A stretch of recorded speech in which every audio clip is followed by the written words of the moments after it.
కాసేపట్లో కాపు ఉద్యమ నేత ముద్రగడ పద్మనాభాన్ని కలవనున్నారు వైసీపీ నేతలు. Mudragada political reentry ఖాయమైంది.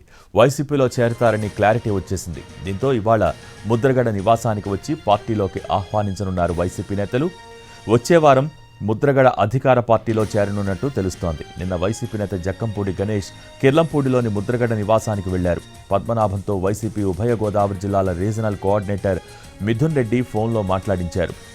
పార్టీలోకి రావాలని ఆహ్వానించారు. వైసీపీలోకి రావటానికి తనకు ఎటువంటి అభ్యంతరం లేదని క్లారిటీ ఇచ్చారు ముద్రగడ. దీంతో ఇవాళ ముద్రగడ ఇంటికి వెళ్లి ఆయన్ని పార్టీలోకి ఆహ్వానిస్తారు మిథున్ రెడ్డి.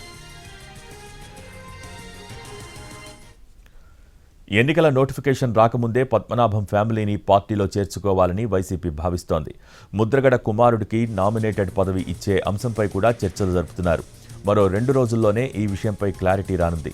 గతంలో ప్రతిపాడు నుంచి ఎమ్మెల్యేగా గెలిచిన పద్మనాభం అక్కడ ఓటమితో జీవితంలో ప్రతిపాడు ప్రజల్ని ఓట్లు అడగనని శపథం చేశారు. 2009 సార్వత్రిక ఎన్నికల్లో పిఠాపురం నుంచి కాంగ్రెస్ తరపున పోటీ చేసి ఓడిపోయారు.